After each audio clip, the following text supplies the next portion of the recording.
Panya wa Tanzania anayenusa mabomu ya ardhini nchini Cambodia ameweka rekodi mpya ya dunia kwa kutegua zaidi ya mabomu 100 ya kutegwa ardhini na mabaki ya zana za kivita ambayo yangeweza kusababisha maafa.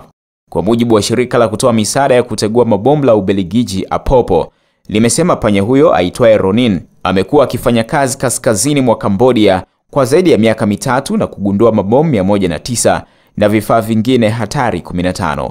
Panya Ronin amekuwa panya wa kwanza kugundua zaidi ya mabomu 100 ya kutegwa ardhini na mabaki mengine ya zana za kivita ambazo zinaweza kusababisha maafa nchini Cambodia na kuvunja rekodi ya dunia ya Guinness kwa kutegua mabomu mengi zaidi yaliyotegwa ardhini. Kwa zaidi ya miaka 25, shirika hilo la Ubelgiji la Apopo limekuwa likifundisha panya wakubwa wa Kiafrika kunusa mabomu yaliyotegwa ardhini ambayo yaliachwa baada ya vita. Apopo wamekuwa wakishirikiana kwa karibu na chuo kikuu cha kilimo cha Sokoine nchini Tanzania, ambapo panya wote huzaliwa na kufugwa huko. Kwa sasa kuna panya 104 walioajiriwa ambao hutambuliwa kama Hero Rats.